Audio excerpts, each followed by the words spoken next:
मृत्यु जीवन का शाश्वत सत्य है, लेकिन मृत्यु को लेकर कई लोगों के मन में अलग अलग धारणाएं होती हैं। इस संबंध में अक्सर लोग प्रश्न करते रहते हैं कि क्या वाकई में मृत्यु के समय कोई दिव्य दृष्टि मिलती है? क्या मृत्यु के बाद यमलोक की यात्रा शुरू होती है, या ये सब कुछ महज एक भ्रम है? और अगर होती है तो आखिर मृत्यु के कितने दिनों के बाद आत्मा यमलोक पहुंचती है, इत्यादि। लेकिन प्राचीन काल में ये सारे प्रश्न श्री हरि विष्णु से उनके वाहन गरुड़ जी ने पूछे थे। तत्पश्चात भगवान ने उन्हें गरुड़ पुराण के रूप में इन सब प्रश्नों के उत्तर विस्तार पूर्वक ढंग से प्रस्तुत किए थे।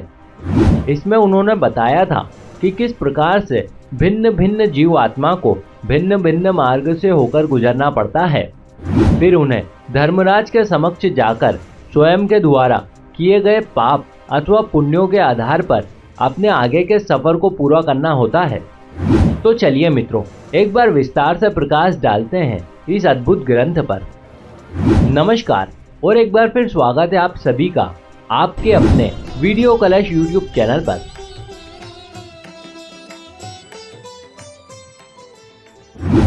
गरुड़ पुराण के अनुसार मृत्यु से पहले मनुष्य की आवाज चली जाती है, उसकी सारी इंद्रियां शिथिल पड़ जाती है।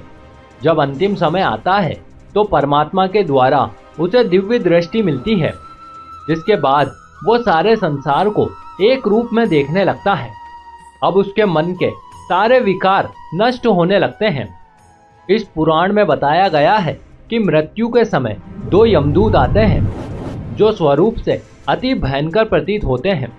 वे मरने वाले के साथ वैसा ही बर्ताव करते हैं जैसा अब तक उसने अन्य प्राणियों के साथ किया था।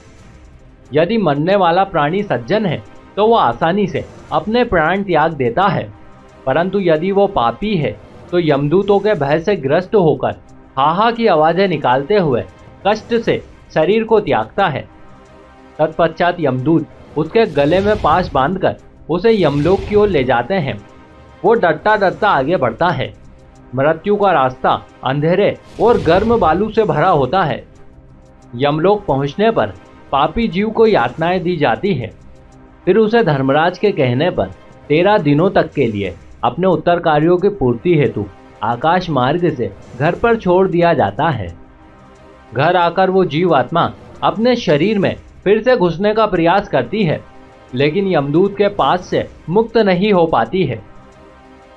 जब तक उस आत्मा के वंशज अर्थात पुत्र आदि उसका पिंडदान नहीं करते हैं, तब तक वो आत्मा भूखी प्यासी रहती है। फिर 10वें दिन किए गए पिंडदान से उक्त आत्मा को चलने की शक्ति मिलती है। इसलिए हिंदू धर्म में पिंडदान करना आवश्यक माना गया है। तत्पश्चात मृत्यु के 13वें दिन यमदूत उसे फिर से पकड़ लेते हैं। फिर शुरू होती है यमलोक की यात्रा, जिसमें आत्मा को 3 प्रकार के मार्ग मिलते हैं, जिन्हें अर्ची मार्ग, धूम मार्ग और उत्पत्ति विनाश मार्ग कहते हैं। अर्ची मार्ग देवलोक और ब्रह्मलोक की यात्रा के लिए होता है। इसे सबसे सर्वोच्च मार्ग माना गया है। वहीं धूम मार्ग पितृलोक की यात्रा के लिए होता है और सबसे अंतिम मार्ग उत्पत्ति विनाश मार्ग है, जो कि नर्क की यात्रा के लिए होता है और इसे सबसे खराब माना गया है। इसमें मृत आत्मा को वैतरणी नदी को पार करना पड़ता है, जिसे पार करने में उसे पूरे 47 दिनों का समय लगता है और 47 दिनों का ये सफर बहुत ही कष्टदायक होता है। इस तरह भूख प्यास से बेचैन आत्मा यमलोक पहुंचती है। यमलोक में भगवान चित्रगुप्त उस प्राणी के सभी कर्मों का लेखा जोखा धर्मराज के समक्ष प्रस्तुत करते हैं। फिर उसी के आधार पर धर्मराज ये निश्चय करते हैं कि पापी आत्मा को किस नरक में भेजा जाएगा।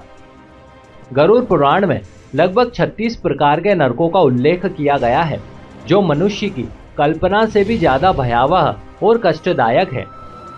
इसके ठीक विपरीत जो मनुष्य धर्म का पालन कर सत्कर्म करता है, वो बिना किसी कष्ट के सीधे स्वर्ग जाता है और स्वर्ग के समस्त सुखों को भोगता है। ऐसा मनुष्य अपनी इच्छानुसार नया जीवन प्राप्त कर सकता है अथवा जन्म मृत्यु के बंधनों से मुक्त होकर सीधे परमात्मा में विलीन हो जाता है। तो मित्रों, ये थी कथा मृत्यु के बाद के सफर की, जिससे आप जान ही गए होंगे कि मनुष्य को जीते जी कैसा आचरण करना चाहिए और कैसा नहीं। हम उम्मीद करते हैं कि आपको ये जानकारी जरूर अच्छी लगी होगी। यदि आप भी कुछ एक सकारात्मक विचार रखते हैं तो नीचे दिए गए कमेंट बॉक्स में हमें जरूर बताइएगा। आप सभी मित्रों का बहुत बहुत धन्यवाद।